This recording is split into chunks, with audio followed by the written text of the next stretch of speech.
segundo bloque hablaremos sobre analgésicos.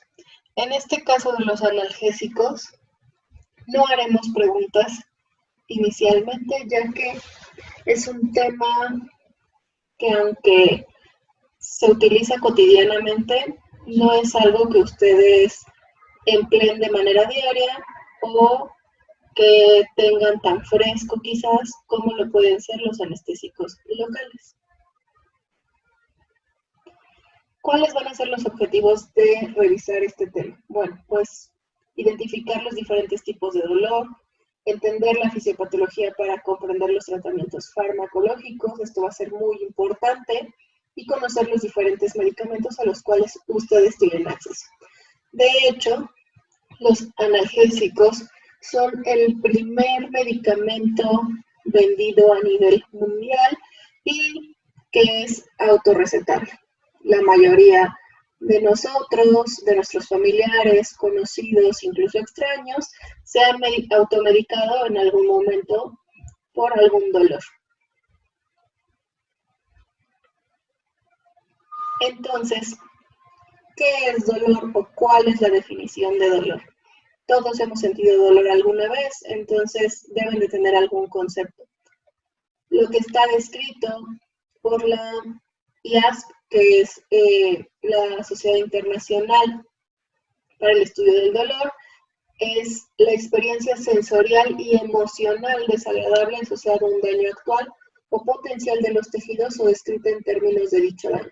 Como vemos en el ejemplo de la imagen, tenemos dos niños. Ambos niños se han caído de su bicicleta, pero no tienen la misma respuesta. Y esto significa que la experiencia no solo es la cuestión anatómica, sino también la cuestión emocional. El grado de importancia que a veces los padres le otorgan a lo que sucedió, ¿sí? Cómo es que les inculcamos a responder ante estos estímulos. Estamos hablando de una caída de bicicleta, no estamos hablando de una cortada, de una fractura, estamos hablando solo de un golpe, quizás de algún raspón, ¿sí? Entonces es la misma caída, la misma mecánica de daño o de potencial daño, como bien lo dice el término, y no tienen la misma respuesta. Sin embargo, nosotros vamos a enfocarnos solo a la experiencia sensorial, es decir, a lo físico, a lo fisiopatológico, porque involucrarnos en la cuestión emocional es mucho más complejo. Respecto a la clasificación, vamos a ver que por su duración se puede clasificar en agudo si es menor a 3 meses o en crónico si es mayor a 3 meses. Según su intensidad puede ser leve, moderado o severo, y según su origen pueden ser de origen no oncológico u oncológico. Y el dolor de origen no oncológico va a ser el de más difícil tratamiento generalmente. Ahora, dentro del dolor no oncológico tenemos un apartado que es el dolor posoperatorio. El dolor posoperatorio va a depender de dos factores, de la enfermedad persistente y del procedimiento quirúrgico. Esto va a ser un equilibrio, es el resultado de ambos procesos, ¿sí? Esos son los factores que determinan. Y dentro del dolor posoperatorio tenemos una subdivisión en dolor inmediato en las primeras 24 horas, mediato de 24 a 72 horas y cuando dura más de 72 horas como un dolor posoperatorio tardío. Ahora, en cuanto a su fisiopatología, vamos a ver que se puede clasificar en dos grupos. Uno es nociceptivo y este nociceptivo puede ser subclasificable en somático, cuando se localiza en cualquier parte del cuerpo, y visceral, cuando tiene que ver principalmente con órganos internos del tubo digestivo. Y dentro de la misma fisiopatología tenemos un grupo de neuropático que hace referencia a daño en raíces nerviosas y este a su vez puede ser subclasificable en periférico si se trata de una raíz nerviosa aislada, de un dermatoma, o central cuando el daño se encuentra a nivel del sistema nervioso central. Entonces esto va a ser muy importante para distinguir nosotros qué tipo de dolor es el que vamos a tener.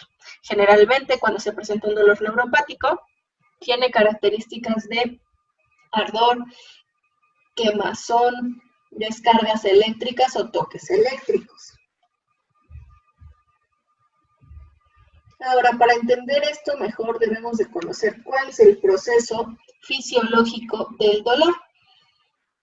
Este proceso se divide en 4 etapas.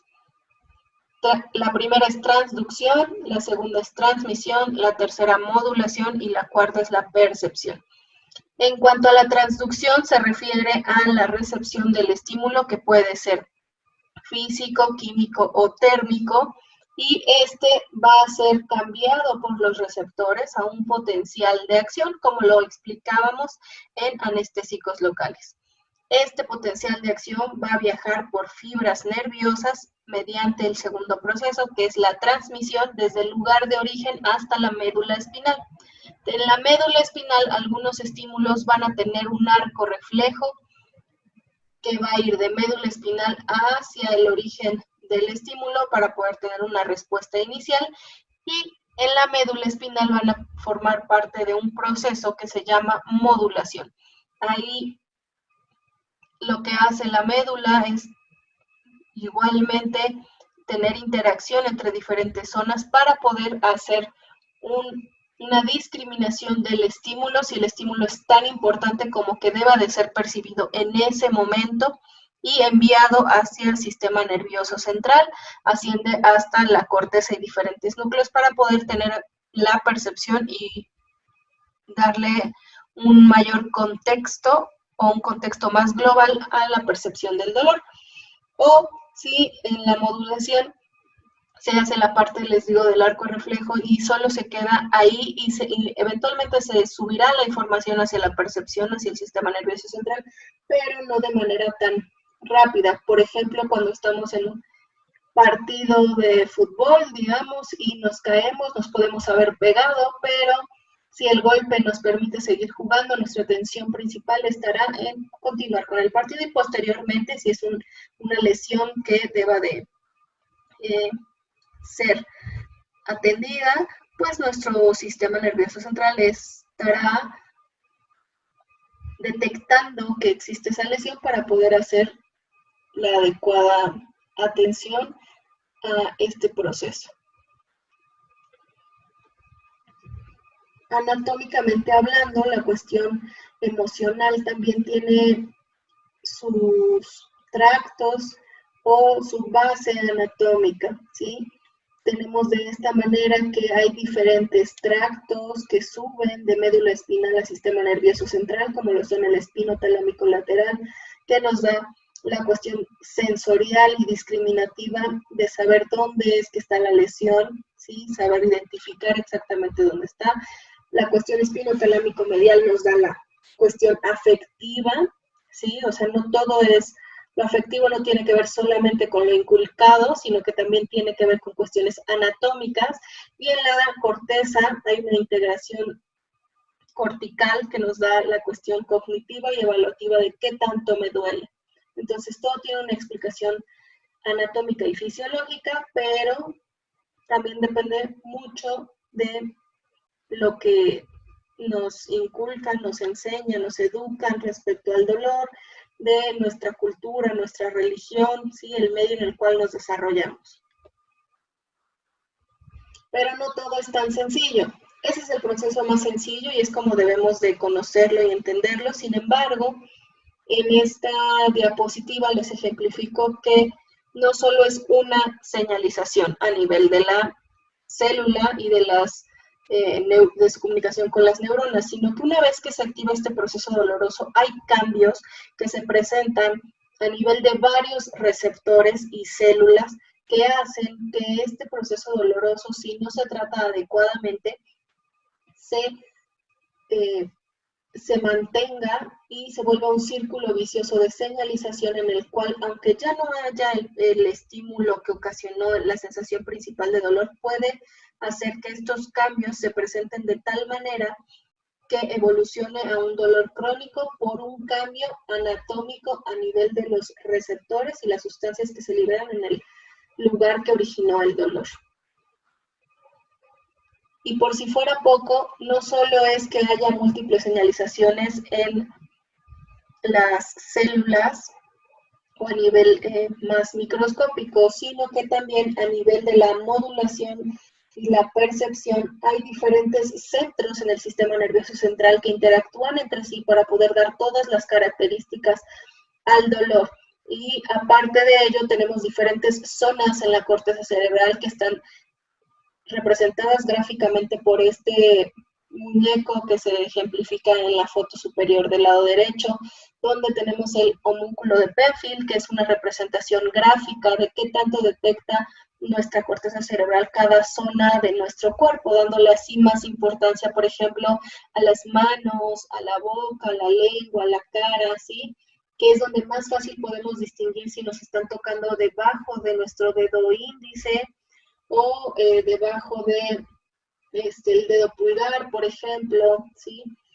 A diferencia de que si nos tocan en la espalda, sabremos que en la espalda nos están tocando, pero no tendremos tan preciso el lugar, quizás en el caso de que nos toquen con un lápiz, a veces no se discrimina tan fácil, es por esta representación anatómica que tenemos en nuestra corteza. Entonces es si los juntáramos todo, es un proceso muy complejo. Por eso es importante tener un adecuado entendimiento del proceso y de su tratamiento. Conociendo esto, debemos de saber evaluar entonces el dolor. Para nosotros poder evaluar el dolor, hay diferentes mnemotecnias para recordar todas las características que se deben de preguntar. La más conocida es esta, la de Alicia, donde A se refiere a la antigüedad de la presencia del dolor y esto nos ayudará a clasificar si el dolor es un dolor agudo o es un dolor crónico. La localización nos ayudará a saber de dónde se encuentra nuestro dolor. Posteriormente revisaremos si tiene o no tiene irradiación, es decir, si el dolor inicia en un punto y se va hacia otro o abarca cierta zona. Esto nos ayudará a saber si tiene el recorrido de una raíz nerviosa y conociendo ello podríamos determinar si es un dolor neuropático o no neuropático. Las características que tiene este dolor, es decir, aunque es dolor, debemos de preguntar siempre si punza, si arde, si tiene toques eléctricos, siente que algo se le clava, siente ardor, quemazón. ¿Cómo es ese dolor? Compararlo con algo para nosotros poder saber también si tiene características de ser un dolor neuropático o no. Siempre hay que saber la intensidad, para lo cual existen diversas escalas en las cuales nosotros podemos medirlo.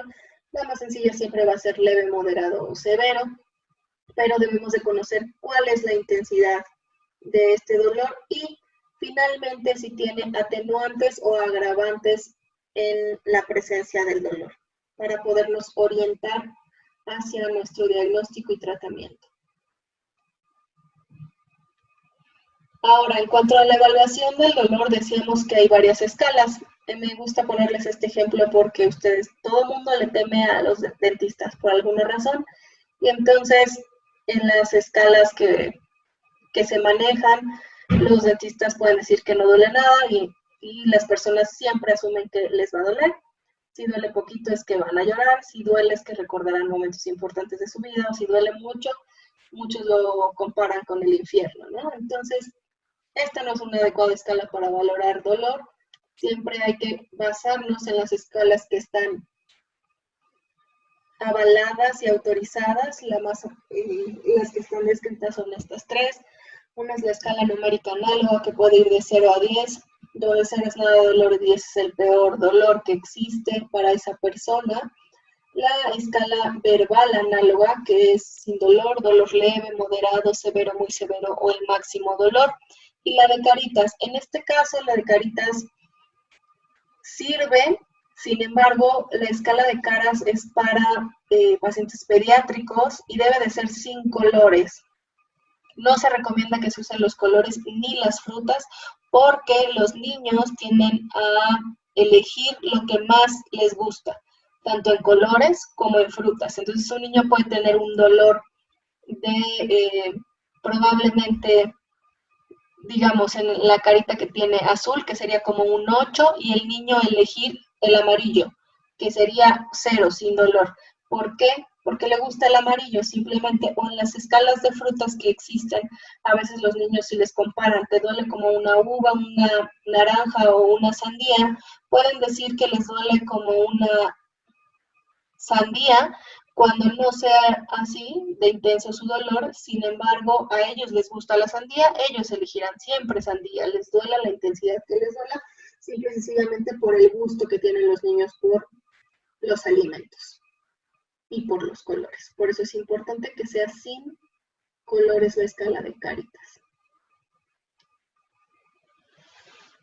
Ahora, algo que es muy importante en cuanto a los pacientes que ustedes ven es el diagnóstico diferencial, porque un dolor en cara siempre debe de ser distinguible de alguna otra sensación dolorosa, que puede ser por un tumor, migrañas, neuralgias, por la articulación temporomandibular y no precisamente por un proceso dental, una sinusitis y no precisamente igual por un proceso dental. Entonces es muy importante aprender a discriminar y evaluar adecuadamente a estos pacientes.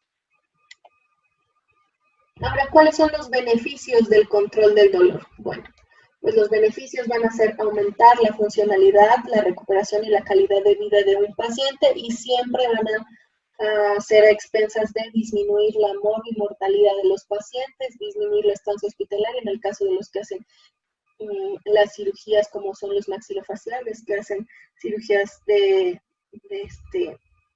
Lefort, ¿sí? Disminuir los costos hospitalarios, porque esto recuperará más rápido a un paciente, y eso es lo que siempre se busca, que el paciente sea funcional y tenga una adecuada calidad de vida. ¿Cuáles son las consecuencias de infratratar el dolor? Bueno, pues estas pueden ir en muchos rubros, pero aquí lo que queremos ejemplificar es que, aunque a veces no le damos la importancia que se debe a un dolor agudo intenso, podemos ver en este esquema que de diferentes maneras pueden presentar incluso una isquemia miocárdica, dificultad para rehabilitarse, neumonías, infecciones o evolucionar a dolor crónico, lo cual nada de ello es agradable y todo tiene una explicación por la liberación de sustancias simpáticas, ¿sí? Entonces, ¿cuál es el resultado de tener un dolor mal controlado? Bueno, pues generalmente se presenta porque hay un conocimiento deficiente tanto de la fisiopatología como del tratamiento, puede ser por la experiencia del personal de salud, porque a veces no les creemos a los pacientes que tienen dolor. Es nuestra obligación siempre creerle a un paciente cuando refiere dolor, a veces por déficit de recursos que pueden ser tanto económicos como de materiales, como de tener la disponibilidad de algunos fármacos, ¿sí? De hacer indicaciones de analgésicos en forma intermitente y no con horarios, lo cual está mal. Siempre que se presenta un proceso agudo debe de ser con horarios. Y a veces también por el temor al uso de opioides, ¿no? Porque creemos que los opioides pueden generar adicción y porque tememos a sus efectos adversos, que pueden ser tan nobles como una náusea y un vómito, o tan graves como una depresión respiratoria. Entonces, ¿cuál es el tratamiento farmacológico del dolor? Pues bueno, este tratamiento va a depender de varias circunstancias, principalmente de saber interrogarlo y de tener una adecuada clasificación de nuestro dolor para saber hacia dónde me voy a enfocar. No es lo mismo que me duele la cabeza, que me duele el abdomen, a que me duele una pierna. ¿Sí? Hay que saber específicamente qué es lo que voy a tratar. Esta plática tiene como función, obviamente, orientarles en su actividad profesional, pero también en su actividad cotidiana, porque tendemos a automedicarnos, ya lo decíamos. Entonces, ¿qué se usa? En base a los tratamientos se usa generalmente la pirámide analgésica de la OMS, que tiene 3 pasos. Estos pasos dependen de la intensidad del dolor y vamos a ver que dependiendo si el dolor es un dolor leve, que consideramos leve en la escala numérica análoga del 1 al 3, se utilizan generalmente tratamientos no opioides y algún coadyuvante. Si el dolor es moderado de 4 a 7 puntos, entonces usamos opioides débiles con adyuvantes, y en el paso 3 es cuando ya utilizamos opioides fuertes y coadyuvantes, ¿sí? Cuando decimos no opioides, en esta tabla nos referimos a los antiinflamatorios no esteroideos.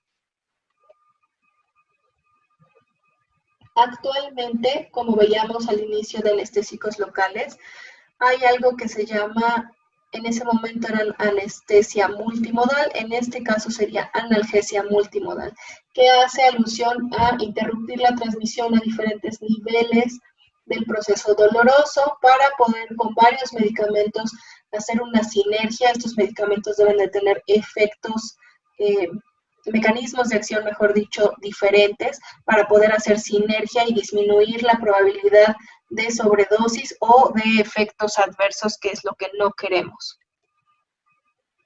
Estos medicamentos se pueden clasificar entonces en analgésicos no opioides y opioides. Dentro de los no opioides tenemos a los antiinflamatorios no esteroideos o AINE o AINES, como los abrevian, y a los neuromoduladores. Dentro de los neuromoduladores solo haremos mención respecto a que son medicamentos que se utilizan generalmente para tratamiento de dolores neuropáticos, en los cuales lo que se busca es modificar la interacción neuronal y modular su respuesta mediante el uso de antidepresivos, antipsicóticos, agonistas alfa-2. Son diferentes grupos de medicamentos que se utilizan en dosis menores a las que fueron diseñados. Por ejemplo, los antidepresivos. Hay antidepresivos que se utilizan en estos casos, pero se utilizan a dosis menores que antidepresión y se ha visto que funcionan adecuadamente para modulación del dolor. Y en el otro grupo tenemos a los opioides, de los cuales tenemos a opioides débiles y opioides fuertes. Los opioides débiles son los que principalmente revisaremos, que son los que ustedes pueden utilizar. Y mencionaremos a los fuertes para que sean de su conocimiento. Entonces ya veíamos que el dolor, para hacer un manejo de analgesia multimodal, tenemos que hacerlo a diferentes niveles. Como ven aquí, ejemplificamos 4 niveles que son los de los pasos de la fisiología del dolor. De manera periférica, podríamos decirlo, en el punto de la transducción tenemos a los antiinflamatorios no esteroideos y a los anestésicos locales. En el proceso de transmisión tenemos a los anestésicos locales. En el proceso de modulación de la médula espinal tenemos anestésicos locales, opioides y agonistas alfa-2. Y en el proceso de percepción, que es a nivel del sistema nervioso central, tenemos a los opioides y alfa-2 agonistas. Como verán, en la plática pasada abarcamos anestésicos locales que se encuentran en el primer y segundo paso de la transmisión subdolorosa. Y en este tema veremos del primer paso los antiinflamatorios no esteroideos y del tercer y cuarto paso, que son la modulación y la percepción, los opioides. De esta manera es que nosotros estamos abarcando más procesos, y si yo lograra bloquear todo el proceso, en mayor o menor grado, tendría un mejor control del dolor. A diferencia de que si solo hago aplicación de algún medicamento, por ejemplo, solo les pongo el anestésico local para un procedimiento y los dejo ir sin ningún analgésico, significa que puedo tener deficiencias porque estoy dejando que las otras etapas de la transmisión dolorosa se encuentren intactas y que estén funcionando como deben de hacerlo, ¿sí? Pero esto es para disminuir sobre todo el riesgo de evolución a dolor crónico o de un mal tratamiento, y esto siempre se verá reflejado en la mejoría de los pacientes y su rehabilitación. Hablando de antiinflamatorios no esteroideos, que será nuestro primer tema de analgésicos, es un tema extenso, es un tema que es muy importante que quede claro porque es de uso muy cotidiano. Entonces vamos a definir que los AINE son un grupo de analgésicos heterogéneos que inhiben la síntesis de prostaglandinas en distinto grado y tienen diversas propiedades analgésicas, antipiréticas, antiinflamatorias y antiagregantes plaquetarias. Entonces, como todos los medicamentos, hay que conocer un poco de historia. Veremos que los AINE han sido sintetizados o su origen fue a partir de 1829 con el árbol de sauce, del cual derivó la salicilina, y fue hasta 70 años después que se sintetiza de manera ya farmacéutica y comercial lo que viene siendo nuestro prototipo de AINES, que es el ácido acetil salicílico, por sus siglas en abreviación AAS, o la mejor conocida como aspirina, ¿no? Entonces, así como de anestésicos locales veíamos que la cocaína es nuestro prototipo, en AINES nuestro prototipo será la aspirina. Y de aquí es que derivan todos los demás. Vamos a ver que el mecanismo de acción de los AINES es muy particular, ya que se presenta una vez que la membrana celular ha sido lesionada, ya sea por medios físicos, químicos o biológicos. Lo que hace es que esta membrana pues sufre una ruptura, sufre una lesión, libera fosfolípidos y de manera habitual estos fosfolípidos se van a convertir por medio de fosfolipasa A2 en ácido araquidónico, y este ácido araquidónico tiene dos vías. Una vía es por medio de una enzima que es la lipoxigenasa, en la cual se forman los leucotrienos que hacen un proceso de inflamación por una fase que se conoce como fase celular, ¿sí? Y que forman parte de algunas reacciones alérgicas principalmente.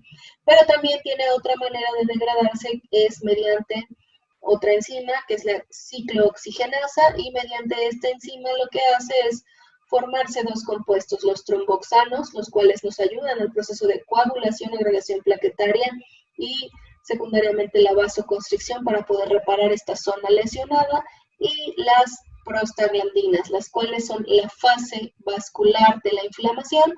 Mediante liberación de estas sustancias, estas pueden producir la sensibilización de otras sustancias para poder percibir nosotros esto como un proceso doloroso, y además tienen liberación no solo en la periferia, sino también a nivel central, de manera que ocasionan estimulación en este sistema, pudiendo provocar lo que es fiebre, ¿no? Por eso es muy importante conocer, este es el proceso normal. ¿Qué pasa cuando nosotros ponemos un AINE? Lo que pasa es que inhibe estas ciclooxigenasas, por lo tanto no hay una liberación de prostaglandinas que sensibilicen las demás neuronas, las demás comunicaciones, la transmisión, y entonces por ende disminuye el proceso doloroso.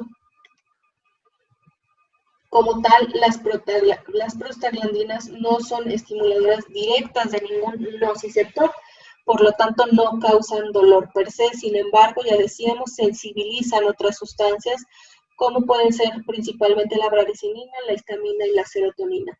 Además que activan diferentes proteínas y receptores vaniloides y activan canales de sodio, que esto hace que también se sensibilice más el proceso doloroso. Como veíamos en la figura de la membrana, su daño y cómo es que se lleva a cabo esta señalización, tenemos diferentes ciclooxigenasas. Las más conocidas son ciclooxigenasa 1 y 2, abreviadas como COX-1 y COX-2. Antes se creía que las COX-1 eran buenas y que las COX-2 eran malas, es decir, las COX-2 se activaban cuando había un proceso de lesión, un proceso inflamatorio agudo. Sin embargo, después con los estudios se vio que esta teoría era un mito. Entonces, esta cuestión de que hay COX buenas y COX malas es erróneo, ya que la COX-1 también participa en la inflamación aguda y que COX-2 también tiene propiedades protectoras en diferentes órganos, ¿sí? Por eso es que aunque en esa época se creía que la COX-2 era la mala, incluso se llegó a sintetizar inhibidores selectivos de COX-2. Sabemos que COX-2 es la principal fuente fisiológica de prostaglandina I2, que junto con tromboxanos procedentes de la COX-1 dan el equilibrio de la homeostasia vascular y el control de la agregación plaquetaria, que es tan importante para reparar lesiones como pueden ser las cortadas o en el caso de alguna lesión anatómica. Entonces ya decíamos, en algún momento se creó inhibidores selectivos de COX-2, como son el celecoxib y el toricoxib que tenemos aquí marcados, pensando que cuando se agregan estos medicamentos al tratamiento médico, lo que haría es una mejor evolución y que se tendría un mayor control y que no habría tampoco efectos adversos porque estábamos atacando a una ciclooxigenasa mala. Sin embargo, se vio que esto, ya decíamos, es mentira, ya que además también los AINES tienen otros mecanismos de acción a nivel central, no solo ese mecanismo periférico. Lo que hacen es, por una parte, disminuir la sustancia P, la cual es muy importante para el proceso doloroso, activan cascadas de fosfoinositol, liberando noradrenalina y serotonina, lo cual es muy importante, incrementan o liberan opioides endógenos, lo cual va a ser muy importante en el proceso analgésico, inhiben diversas prostaglandinas a nivel del sistema nervioso central. Ahora, en cuanto a clasificación de AINES, ¿qué tenemos? Pues, como verán en este diagrama, tenemos una amplia gama de analgésicos antiinflamatorios no esteroideos. Todos estos medicamentos que ustedes ven aquí son derivados de salicilato. Entonces, ¿qué pasa si un paciente me dice que es alérgico, por ejemplo, a paracetamol, a meloxicam, que me dicen, a veces ya muchos pacientes llegan y refieren, soy alérgico a AINES, no puede ser alérgico a todos los AINES, y sí es muy mala suerte, porque vean cuántos tenemos. Lo que puede ser es que seas alérgico, por ejemplo, a la aspirina, ¿sí? Que seas alérgico a, por ejemplo, al ketorolaco y al diclofenaco. Entonces, ¿qué le voy a dar? Bueno, como verán, tenemos 5 familias principales, que son las pirazolonas, el ácido carboxílico, los fenólicos, el paraminofenol y los inhibidores selectivos de COX-2. Si mi paciente es alérgico a alguno de estos, tengo que ver a qué familia pertenece. Los que yo les mencioné pertenecen a la familia del ácido carboxílico. Significa que no voy a dar ningún derivado de ello, pero tengo opciones, por ejemplo, el metamizol, que es derivado de pirazolonas, o el piroxicam, que es un fenólico, o el acetaminofén, que es un paraminofenol, o le doy un celecoxib, que es un inhibidor selectivo de COX-2. Es muy poco probable que hagan reacción alérgica a alguno de estos. Tienen que ver que no pertenezcan a la misma familia. Si a mí me dicen incluso que un paciente es alérgico a diclofenaco, quizás no le doy ketorolaco porque ambos derivan de una familia común que es el ácido acético. Sin embargo, le podría dar naproxen o ibuprofeno sin problema porque deriva de ácido propiónico. Eso es lo que tienen que ver, que no pertenezcan a la misma familia para que no tengan una reacción o una probabilidad más alta de generar una reacción alérgica. Y volvemos a lo mismo que hacíamos énfasis en anestésicos locales. Las alergias deben de ser referidas como prurito, eritema, generación de ronchas, dificultad para respirar, edema, ¿sí? No solo por el hecho de que, por ejemplo, les produce quizás mareos, ardor estomacal. Eso es normal en estos medicamentos, pero las reacciones alérgicas son muy específicas.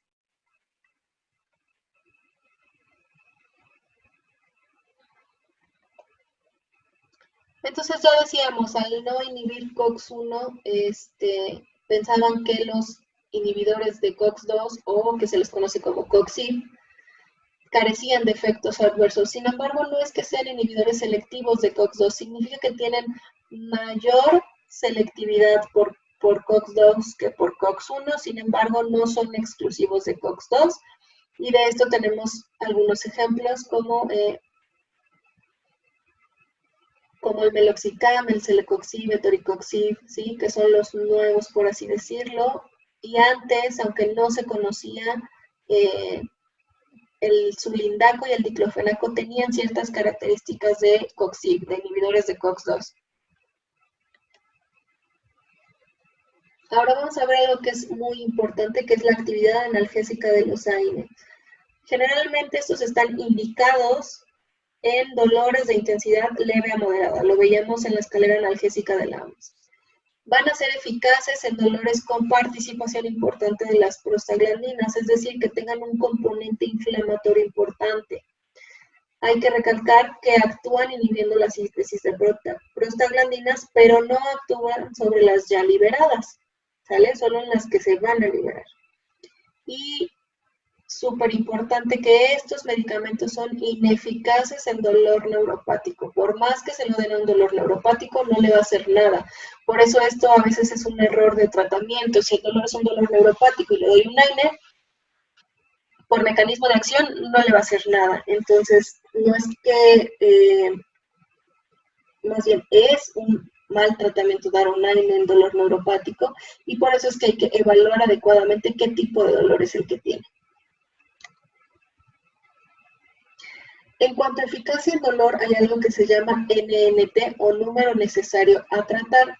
Esto se refiere a un número que ya está estudiado de todos los antiinflamatorios no esteroideos, en el cual se le otorga respecto a qué tan eficaz es. Es decir, el NNT es un número otorgado a cuántas personas necesito yo darles el tratamiento para que este tratamiento alivie el dolor en el 50% de los pacientes.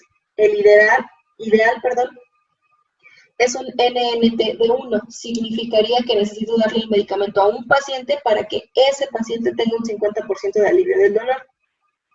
Si yo necesito darle el medicamento a 2 pacientes, significa que de 2 pacientes que le doy, uno es el que va a tener el alivio del dolor, y así sucesivamente. Si yo le doy el medicamento a un paciente y ese medicamento tiene un NNT de 10, significa que necesito darle el medicamento a 10 pacientes para que uno responda, ¿sí? Entonces, por eso se dice que a menor NNT, mayor eficacia analgésica.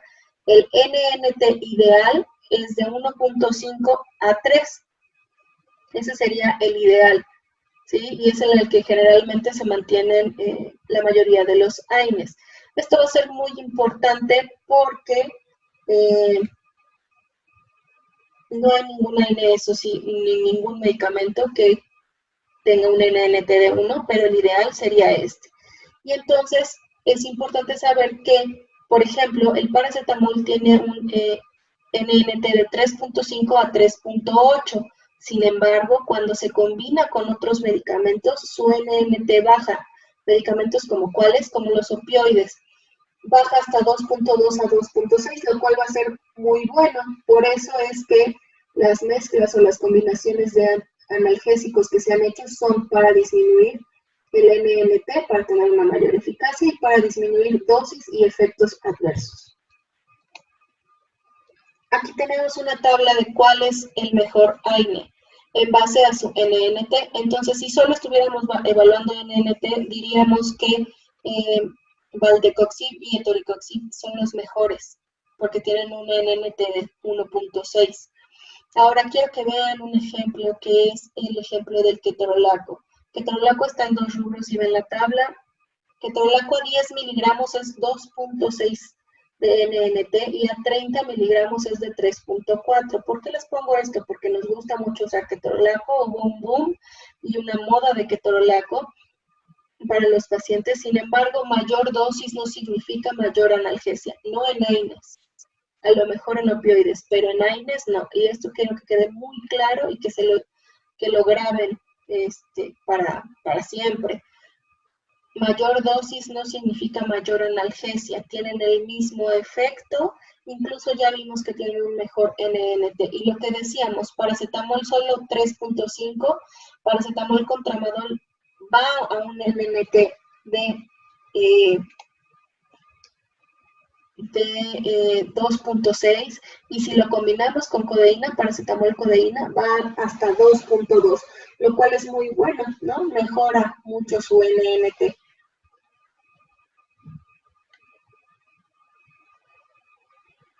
Ahora, ¿cuáles son las propiedades de los AINES? Ya lo decíamos al principio, los AINES tienen 4 características principales. Son antiinflamatorios, son analgésicos, antipiréticos y antiagregantes plaquetarios. ¿Por qué es importante esto? Porque todos los AINES tienen estas características. Sin embargo, como lo ven en el diagrama, algunos tienen más características analgésicas y antiinflamatorias, otros más antiinflamatorios y antipiréticos, otros más antiagregantes y analgésicos. Entonces, ¿de qué dependerá mi criterio de elección? De lo que yo esté buscando como efecto de mi medicamento. Si yo lo quiero más analgésico y antiinflamatorio, o si lo quiero más antiagregante plaquetario. De eso dependerá, y también por eso hay una amplia gama. Respecto a esto, por eso es que tenemos esta clasificación. Si yo quisiera usar un analgésico y antiinflamatorio más potentes, con esas dos características tenemos al diclofenaco, a cualquier derivado del ácido propiónico y a los coxips. Si yo quisiera un antiinflamatorio más puro, indometacina, fenilbutazona, piroxicam y celecoxib son claros ejemplos de ello. Si yo lo quisiera más para fiebre, más antipirético, entonces mis elecciones tendrían que ser metamizol, acetaminofén, aspirina. ¿Sí? Si yo lo quiero más analgésico, entonces metamizol, ketorolaco, parecoxib y clonexinato de lisina. Para los cólicos, para los antiespasmódicos, entonces clonexinato de lisina, metamizol o indometacina. Y en el caso de que yo quisiera que fuera más antiagregante plaquetario, la aspirina, por eso es que se utiliza como principal, y nimesulid. Es muy importante conocer esta tabla y tener centrado qué es lo que yo estoy buscando como efecto en el tratamiento de mi paciente. Ahora, por su vida media pueden ser clasificables de corta duración o de prolongada duración. Y el tiempo de corte van a ser 6 horas. Los de más larga duración tenemos al naproxeno, el sulindaco y el piroxicam, y de más corta a la aspirina, dipirona, indometacina, diclofenaco, ibuprofeno, paracetamol y ketorolaco. Importante es decirles que las dosis de estos medicamentos son dosis que están establecidas con horario, siempre con horario, y que tienen una dosis máxima. ¿Sí? Ya lo veíamos con ketorolaco, más dosis no es mayor analgesia, tienen una dosis techo, que es muy importante. Del lado derecho tienen todas las dosis máximas de cada uno de los analgésicos para que no la olviden. Porque si yo rebaso esta dosis, lo que voy a tener son efectos adversos. No voy a tener mayor analgesia, voy a tener más efectos adversos. Por eso es importante conocer lo que hemos revisado y en lo que les hago mucho énfasis, la farmacocinética y la farmacodinámica del medicamento para no rebasar la ventana terapéutica y poder tener un adecuado tratamiento sin tener toxicidad o efectos adversos, y por eso es que tienen una duración y un intervalo de tratamiento de estos medicamentos para nunca salir de la ventana terapéutica y poderme mantener ahí en esa ventana una vez iniciado un tratamiento y tener el efecto continuo. Ahora, en pediatría las dosis cambian, sin embargo, se mantienen los horarios, son con horario y son dosis por miligramo, kilogramo de peso, ¿sí? Siempre debe de estar presente eso. Las dosis anteriores que vimos son para adultos, generalmente mayores de 50 kilos, y en este caso para niños, para pacientes pediátricos, es en base a esta tabla. Ahora, ¿qué pasa con los niños que tienen obesidad? Los niños que tienen obesidad deben de ser calculados sus medicamentos por peso ideal, ¿sí? Por peso ideal, por favor. Respecto a efectos adversos de los AINES, vamos a ver que en Estados Unidos hay 6 muertes por cada 100,000 habitantes. Si se dan cuenta, la estadística cambia muchísimo respecto a anestésicos locales. De hecho, en anestésicos locales ni siquiera mencionamos muertes, solo hablamos datos de toxicidad, efectos adversos, pero aquí estamos hablando ya de muertes, lo cual no es despreciable, aunque sean 6 en 10, en 100,000, perdón. Es un porcentaje sí bajo, pero está presente y significa que estamos haciendo un uso y abuso de estos medicamentos de manera indiscriminada.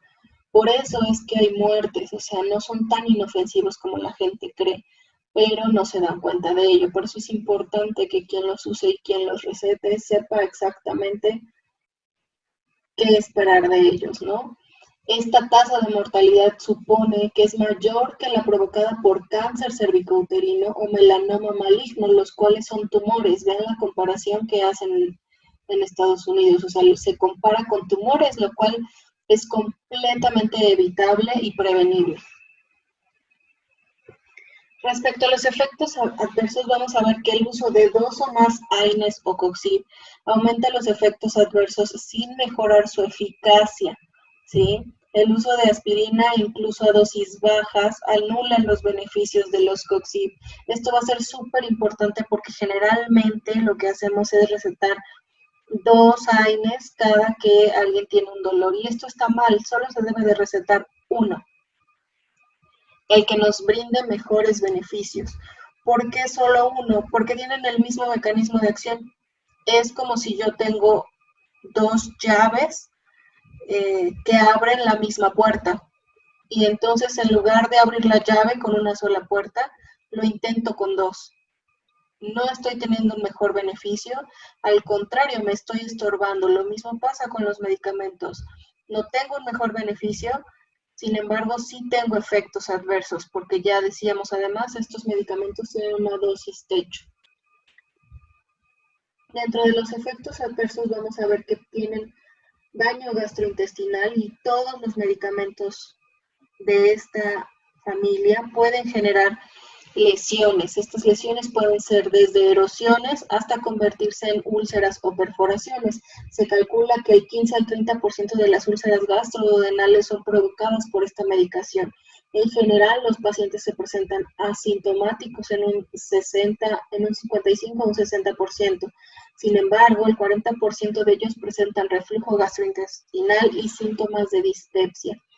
Y del 1 al 4% presentan úlceras sintomáticas. ¿Sí? Los pacientes que toman estos medicamentos de manera rutinaria tienen un riesgo de úlcera de 4 a 5 veces mayor que aquellos pacientes que son sanos. Vamos a ver que esta lesión se produce por la inhibición de COX-1, porque al inhibirla se inhiben las prostaglandinas responsables de la producción de moco y bicarbonato que protegen y recubren la mucosa gástrica, lo que ocasiona que pues ya no está esta capa protectora, por lo tanto aumenta la cantidad de hidrogeniones o de ácido y esto puede erosionar o necrosar incluso el tejido de la mucosa y ocasionar la úlcera como tal. Factores de riesgo gastrointestinal son aquellos pacientes que son mayores de 60 años, que tengan antecedente de úlcera péptica, que utilicen 2 o más AINES, que tengan uso concomitante del AINE que ustedes les receten, más aspirina, clopidogrel, anticoagulantes orales, algún corticoide o inhibidores de la recaptura de serotonina. Dosis altas de AINE, dosis que rebasen la dosis recomendada, también van a ser un factor de riesgo, ¿sí? Y comorbilidades graves. Esto es muy importante porque a veces nos tomamos una pastilla y nos hizo, pero no nos hizo como queríamos, se toman otra inmediatamente y entonces quizás ya se tomaron toda la dosis del día y en un intervalo inadecuado llegan a dosis altas y ocasionamos lesión.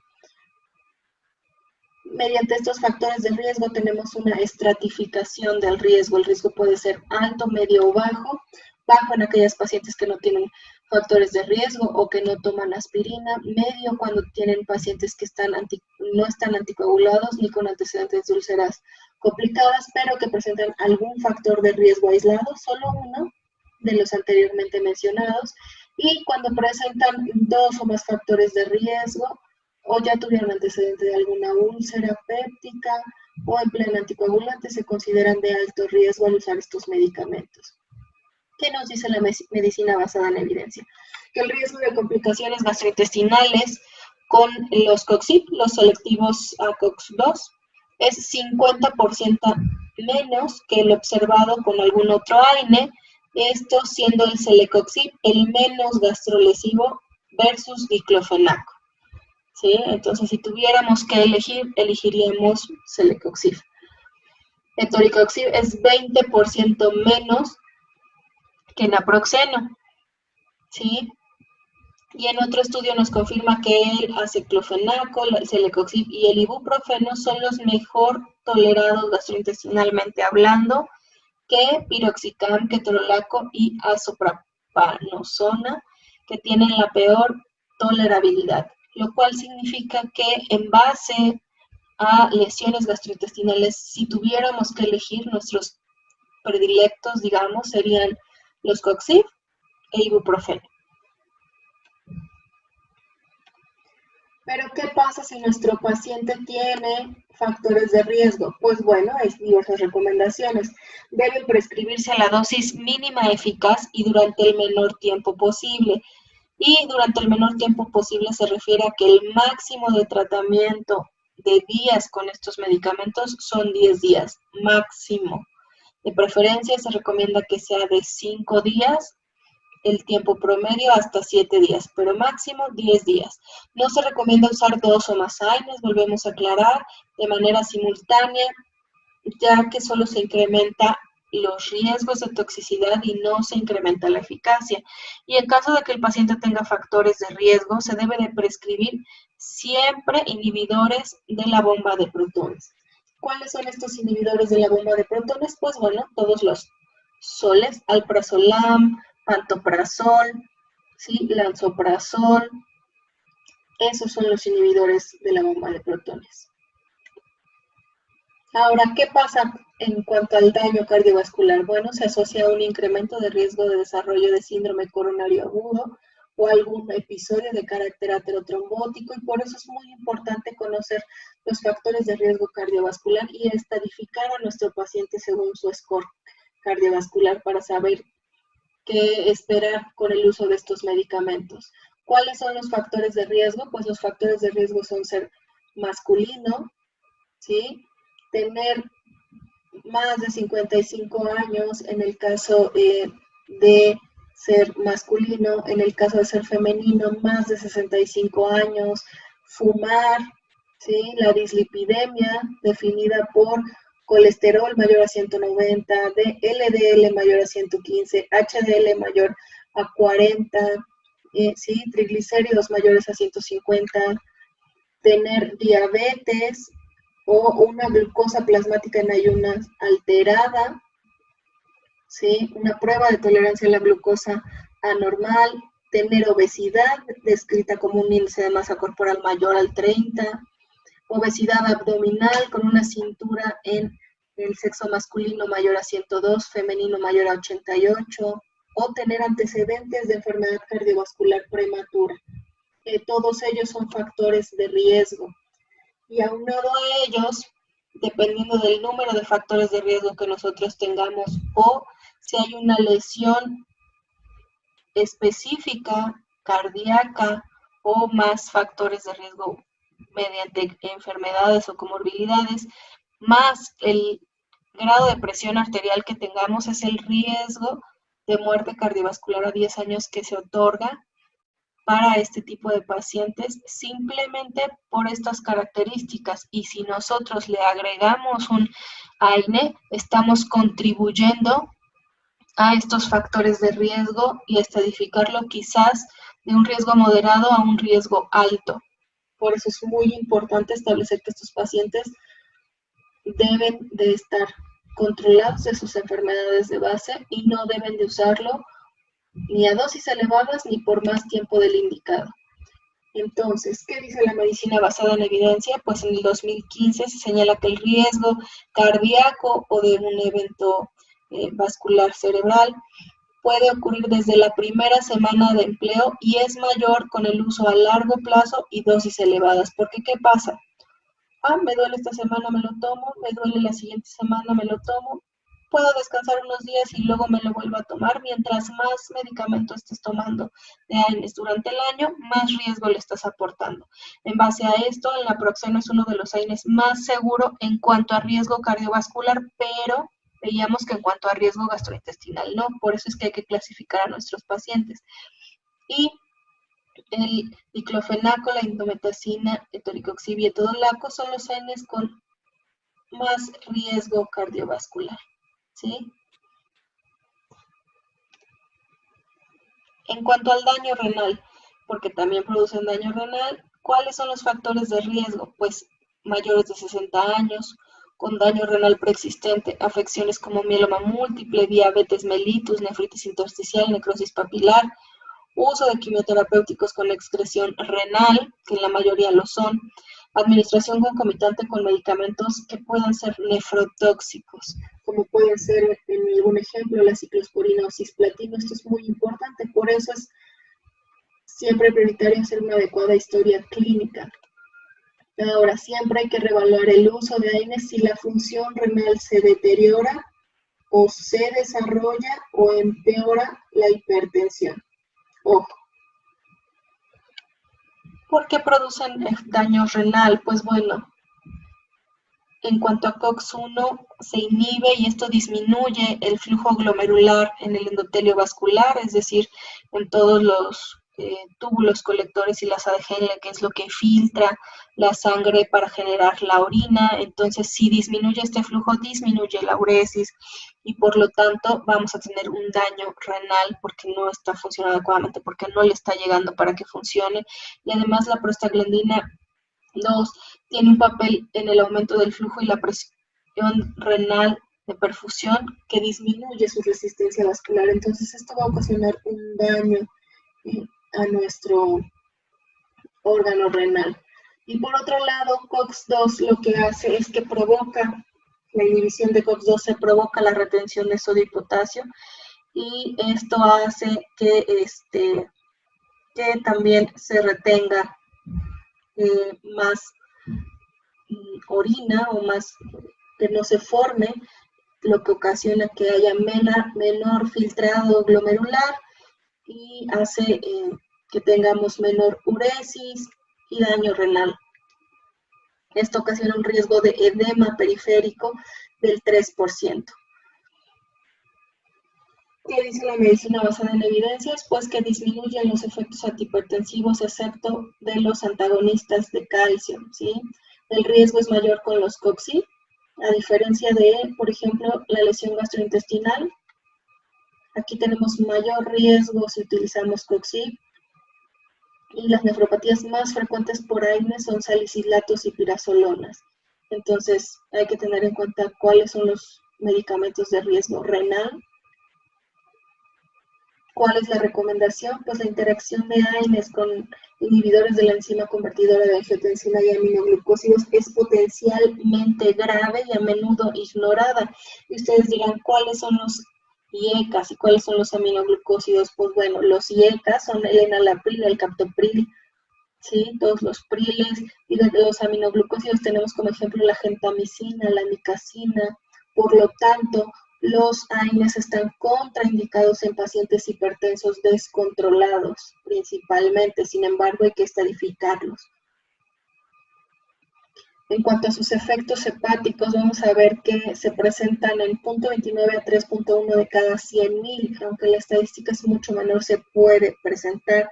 Es frecuente que haya un aumento de las aminas, de las transaminasas, que están presentes en el hígado. Por esto es porque hay una mayor hepatotoxicidad y ella se presenta con el diclofenaco, la fenilbutasona y la indometacina.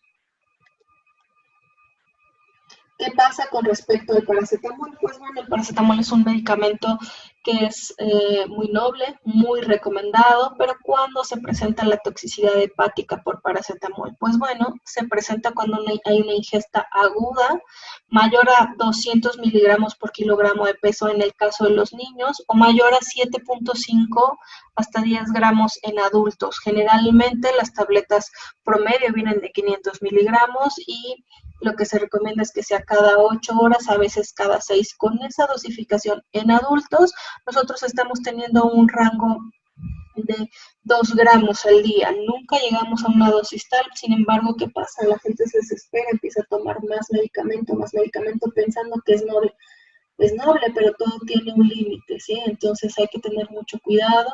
La piedra angular en el tratamiento de las intoxicaciones por paracetamol es la N-acetilcisteína, y esto dependerá del grado de toxicidad y de la respuesta que tenga. Se da una dosis inicial de carga de 140 miligramos por kilogramo y después se siguen dosis de 17 miligramos por kilogramo de peso cada 4 horas. Otros efectos adversos que se presentan con estos medicamentos son la hipersensibilidad, principalmente con fenilbutazona y oxifenbutazona, fotosensibilidad con el ketoprofeno y el 10% de los pacientes que consumen AINES pueden presentar un cuadro asmático. Estamos hablando de personas que tienen asma controlado, hasta el 10% pueden llegar a presentar crisis asmática, aunque ya no la hayan presentado. ¿Por qué? Veíamos en el esquema inicial de cómo funcionan los medicamentos que tenemos una vía común en la cual el ácido araquidónico es el que resulta, ¿no?, de la degradación de los fosfolípidos. Bueno, pues lo que pasa es que si yo inhibo la ciclooxigenasa, recordemos, se va todo hacia la hipoxigenasa. La lipoxigenasa genera leucotrienos y estos leucotrienos son broncoconstrictores y aumentan la permeabilidad vascular y son por ende proinflamatorios en el tejido pulmonar. Entonces es por eso que se puede producir una crisis asmática. Hay que tener mucho cuidado por eso con este tipo de medicamentos, con su abuso en estos pacientes. ¿Cuáles son las interacciones de los AINES? Pues bueno, los AINES interfieren con algunos anticoagulantes, ya lo veníamos mencionando, principalmente con la warfarina, aumentando el riesgo de las hemorragias, y también con algunos antidepresivos, ¿sí?, porque aumentan el riesgo también de hemorragias digestivas altas. Hay que tener mucho cuidado con esto. Ahora, respecto a AINES y embarazo, recordemos esta tabla que nos habla de los riesgos de los medicamentos en el uso durante el embarazo, ¿no? En categoría A, no hay riesgo fetal. B, no hay evidencia de riesgo en humanos. C, no se puede excluir el eventual riesgo fetal. D, existe evidencia positiva de riesgo. Y X es una contraindicación absoluta. ¿Qué pasa con los medicamentos? Generalmente están entre B y D. ¿Cuál es el de elección? El de elección es el paracetamol. El resto de medicamentos no se recomiendan, dependiendo del trimestre en el cual se encuentre el embarazo, y generalmente, recordemos, hay que preferir medicamentos de clasificación B. Veamos que dentro de los de clasificación B, por ejemplo, tenemos el diclofenaco, piroxicam, ibuprofeno y naproxen. Sin embargo, tienen un riesgo que va de B a D, y en el D ya no se recomienda. Entonces, también dependerá, les decía, del trimestre y de cuánto tiempo se utilicen. De preferencia, no se utiliza ninguno de estos medicamentos en el embarazo, y si se tiene que usar, se elige paracetamol. ¿Cuál es el riesgo en el embarazo? ¿Por qué no se pueden usar estos medicamentos? ¿Por qué llegan incluso a ser una clasificación D? Pues porque pueden producir la muerte fetal, un aborto espontáneo, algo que se llama cierre prematuro del conducto arterioso. Los bebés cuando están, o los fetos más bien, cuando están dentro de las mujeres, no respiran, sus pulmones no se expanden, para eso es ese conducto arterioso. Ese conducto tiene una comunicación porque la circulación pulmonar se presenta en un muy bajo porcentaje, o si no, no se presenta. Y lo que se hace es que la circulación pulmonar pasa a la sistémica en su mayoría para que pueda ser oxigenada a través de la comunicación con la madre. Si nosotros cerramos ese conducto dentro de la madre, lo que va a pasar es que se van a empezar a ir más sangre hacia los pulmones, ocasionando que estos no lo pueden regresar o se dificulte su regreso y entonces el feto muere. Pueden ocasionar oligohidramios, prolongación del trabajo de parto porque las prostaglandinas tienen que ver con esto y un aumento del riesgo de hemorragia postparto o intracerebral incluso para los fetos, ¿no?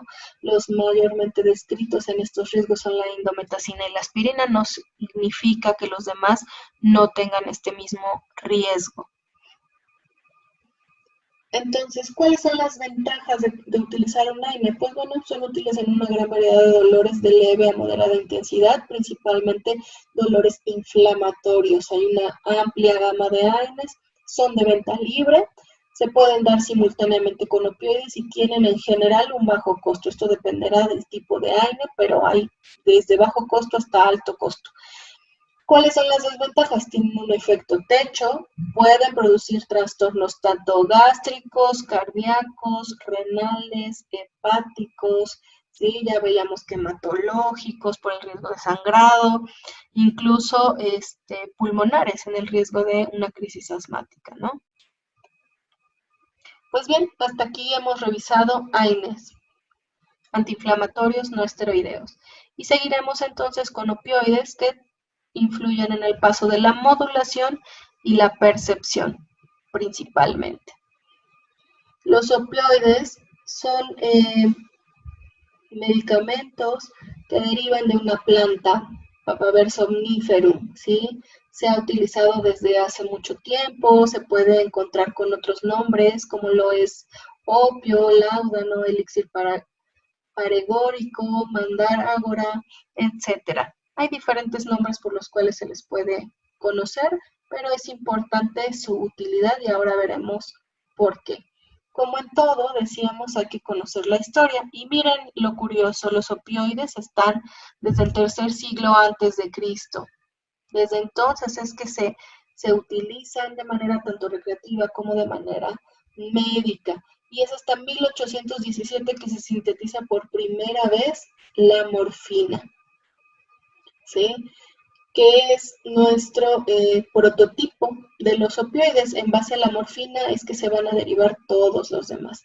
Aunque en 1817 se sintetizó la morfina, es hasta 1850 a 1900 que se utilizan más médicamente y esto es porque las guerras propiciaron que se utilizaran más para los lesionados y para las cirugías. Este cuadro es muy representativo, es de 1858 y es una ilustración de los dos parámetros en los cuales se utiliza el opio o la morfina, dependiendo de para qué se utilizará, ¿no? En la mitad del cuadro de la imagen del lado izquierdo tenemos su participación recreativa y en el lado derecho su participación médica, ¿no? Ya decíamos, se utiliza para los pacientes principalmente que se enfrentaban a las guerras, mutilaciones y demás. La morfina, si se dan cuenta, fue difundida o vendida y sintetizada también por Bayer. Bayer publicó los resultados del uso de heroína en pacientes tuberculosos para 1898. Entonces antes había un comercial, que se muestra en la ilustración, donde en la tos fuerte, jarabe Bayer de heroína, porque en realidad era muy funcional. Ayudaba a mitigar los cuadros de tos y además ponía a la gente alegre hasta cierto punto. Entonces ha tenido más utilidad que solo para manejo o control del dolor. Por lo tanto, tenemos que hacer la diferencia de dos términos. Uno es opioide y el otro es opiáceo. Opioide es cualquier sustancia endógena o exógena que presenta afinidad por los receptores opioides uniéndoseles de forma específica. Y opiáceo son las sustancias obtenidas directamente del opio. Como tal, entonces, nuestros medicamentos van a ser opiáceos. ¿sí? Ya que en la definición, como vemos, nosotros también tenemos opioides endógenos propios del organismo. ¿Y por qué tenemos opioides endógenos? Pues bueno, porque tienen diferentes funciones. Dentro de la clasificación de los opioides endógenos tenemos 3 grupos, que son las encefalinas, las dinorfinas y las endorfinas. Las más conocidas son las endorfinas. ¿Y cuál es su beneficio?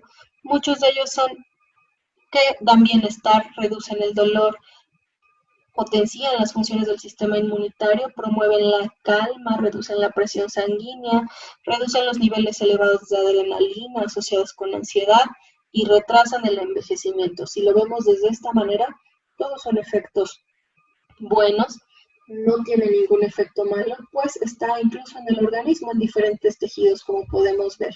Los opioides endógenos, tenemos diferentes maneras de liberarlo. La principal es con chocolate y generalmente, a los que aunque no les guste chocolate, no es la única sustancia. Hay muchas sustancias que pueden producir la liberación de estos endógenos de manera natural, ¿sí? Por eso se dice que las endorfinas son la droga de la felicidad. Y es verdad, por todos estos efectos que hemos descrito y que pueden producir de manera natural, volvemos a decir. Entonces, ¿por qué no se utilizan? ¿Por qué hay barreras para su uso y limitaciones? Pues bueno, porque hay un conocimiento insuficiente de estos medicamentos, porque tienen un aspecto regulatorio muy importante y estos aspectos pueden ser tanto de organización como económicos y porque existe algo denominado opiofobia, que ocasiona la infrautilización habitual de estos analgésicos basado en un miedo irracional y no documentado. Entonces, hace que seamos más limitados respecto a su uso. ¿Cómo funcionan los opioides? Pues bueno, los opioides tienen un mecanismo de acción a través de 3 receptores, que principalmente el que nosotros buscamos es el del receptor mu, pero tienen afinidad por mu, kappa y delta, y lo que hacen es inhibir al AMP cíclico mediante la proteína G, y esto, dependiendo del receptor al que se una, va a inhibir la apertura de canales de potasio o el cierre de canales de calcio, lo que condicionará hiperpolarización neuronal y de las terminales nerviosas. Recordemos el potencial de acción.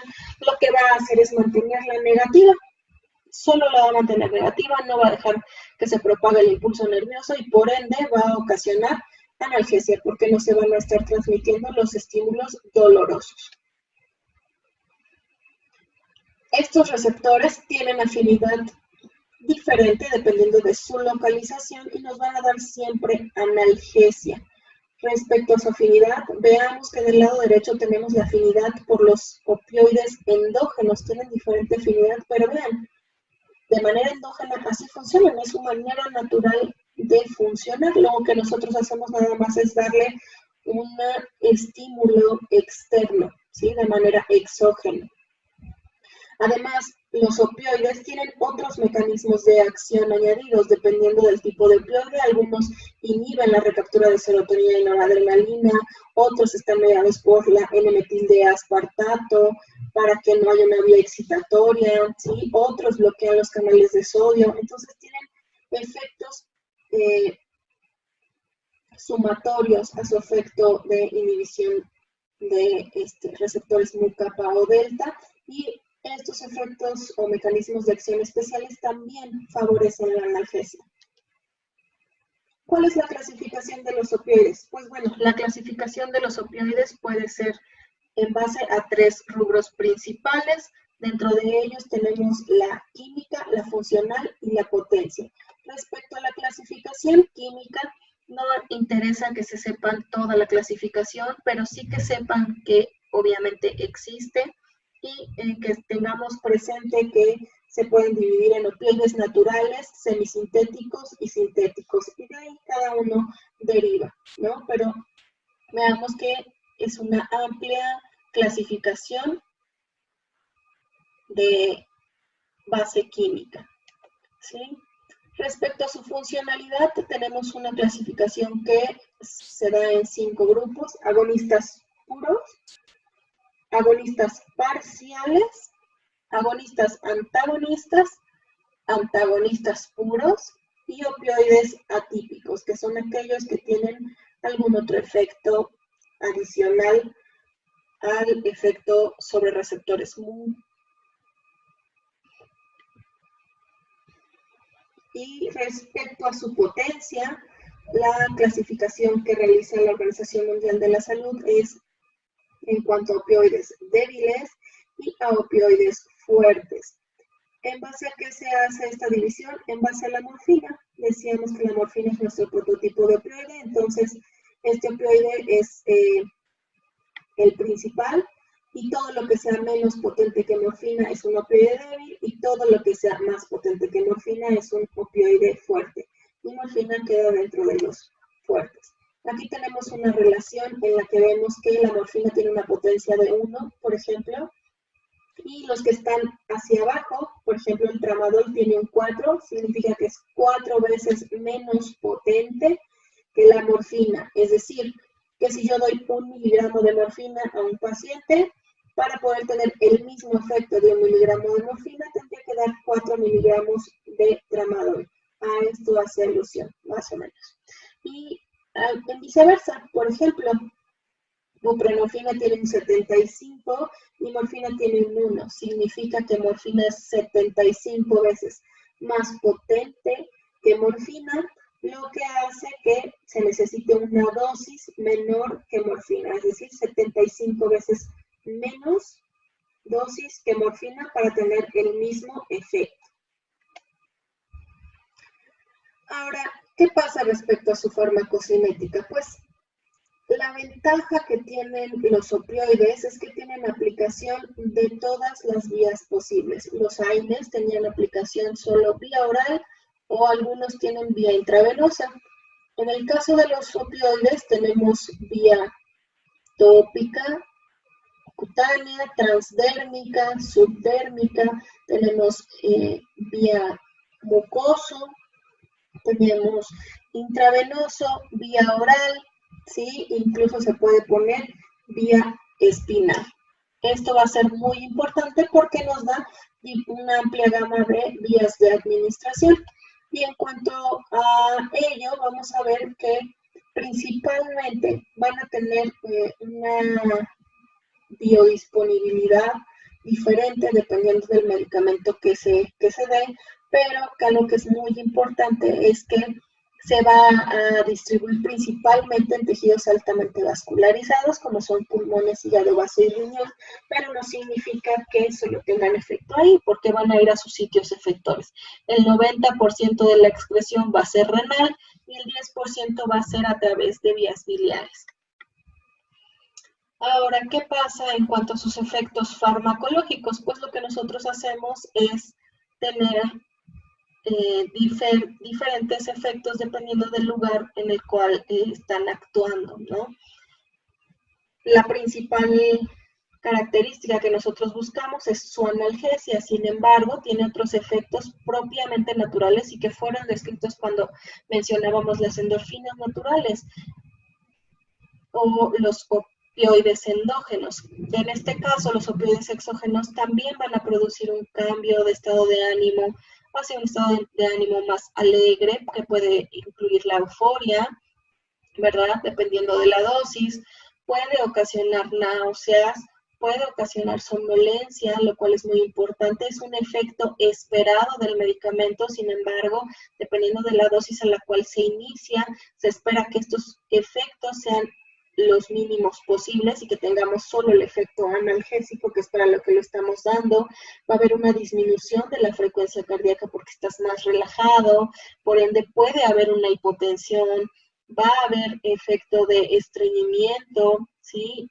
Porque aumenta el tono vascular de músculo liso, por ende también puede haber retención urinaria, ¿sí? Puede ocasionar prurito, es decir, mucha sensación de comezón, disminuye la libido y puede ocasionar uno de sus grandes beneficios que se dio al inicio de la historia, que fue disminuir los accesos de tos, ¿sí? Entonces, todos estos son efectos esperados del medicamento, así como de las sustancias endógenas propias. Sin embargo, lo que varía en cuanto a esta respuesta es la dosis y la susceptibilidad individual que tiene cada paciente respecto al medicamento.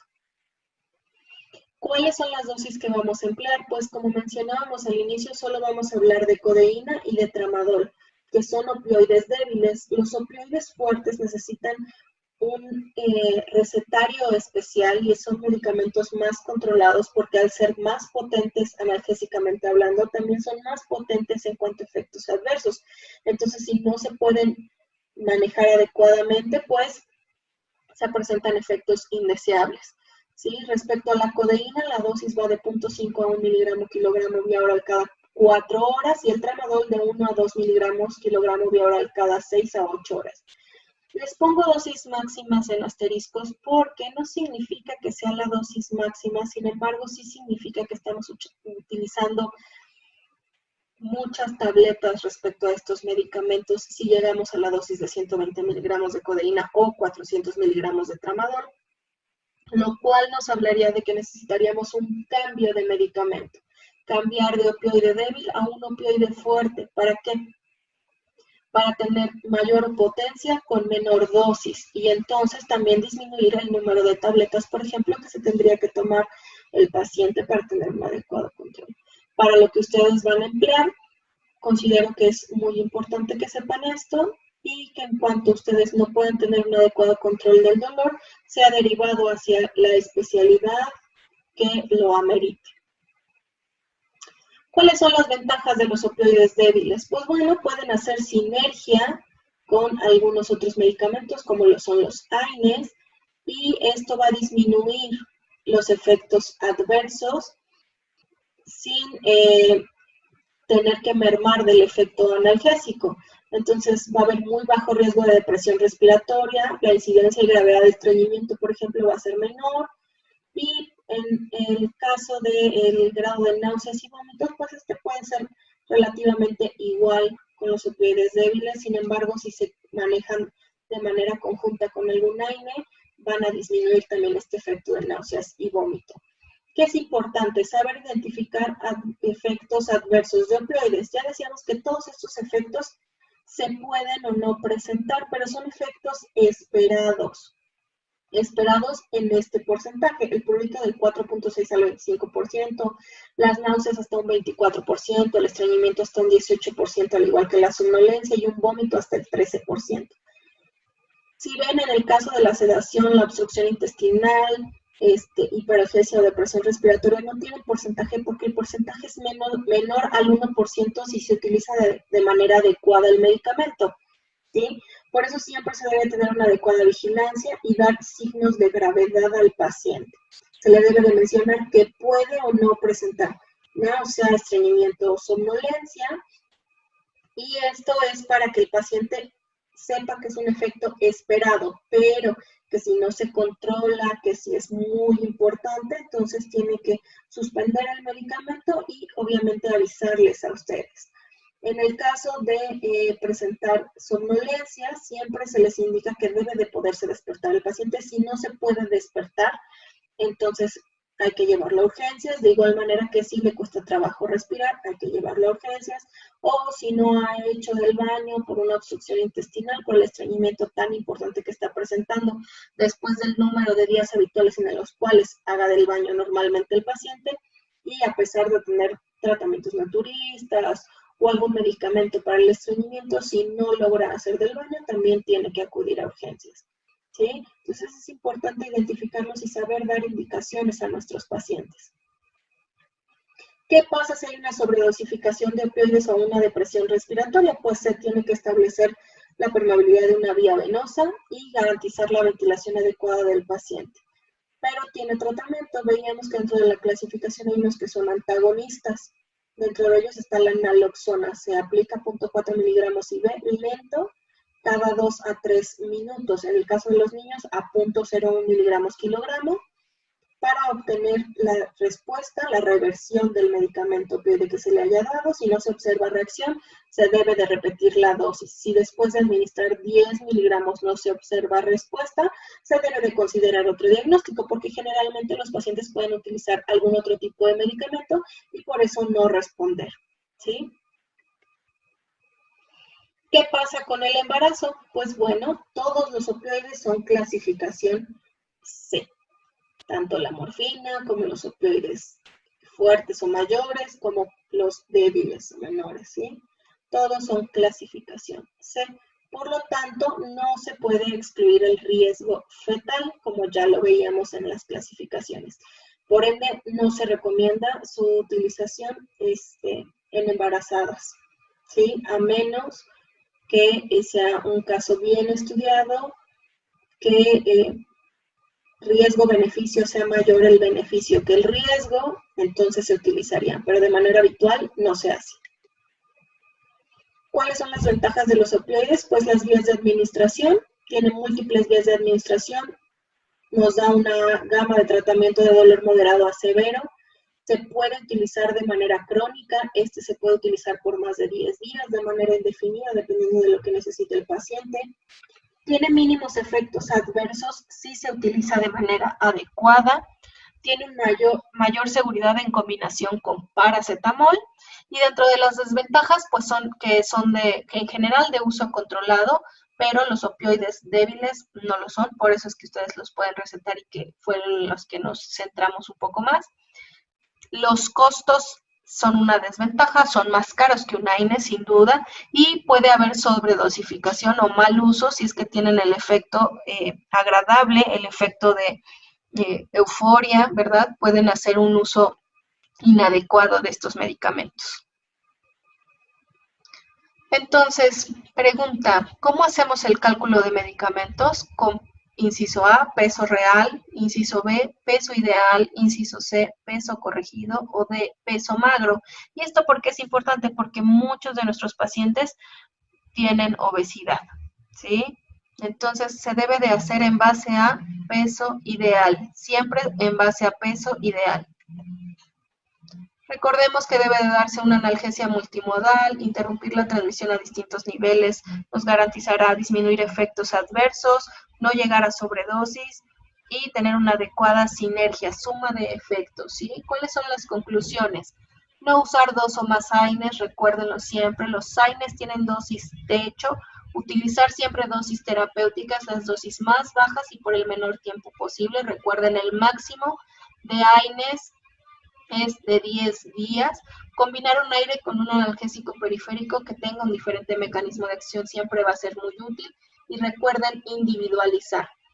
En cuanto a los opioides, ¿cuáles son los puntos clave? Pues es la primera línea de tratamiento en dolor postoperatorio, especialmente en el manejo del paciente no candidato a técnicas regionales. Se puede usar de dolor moderado a severo y se utiliza de manera adecuada en combinación con cualquier AINE y o paracetamol. Entonces, ¿qué se pueden tomar? Pues siempre recuerden individualizar, iniciar el tratamiento oportunamente, elegir la vía menos invasiva, usar la menor dosis analgésica por el menor tiempo para disminuir efectos adversos y siempre tratar eventos adversos y complicaciones. Por último, solo como cuestión general, ¿qué se hace en algología intervencionista que les dije que es lo que hago? Cuando un dolor no se controla, cuando hay un dolor crónico, lo que se hace es este tipo de procedimientos. Son procedimientos realizados por un experto, guiados y estudiados, porque no todos los pacientes son candidatos a ellos, tienen mayores riesgos siempre, pero lo que se hace siempre es guiado para poder tener una adecuada analgesia del paciente que no tiene un adecuado control a pesar de haber establecido un adecuado tratamiento farmacológico. Este es un bloqueo del ganglio de Gasser. Sí, aquí otra imagen del bloqueo de ganglio de Gasser para que puedan ver la comparativa ilustrativa y la real. Y tenemos un bloqueo esfenopalatino que también se puede realizar, ¿sí?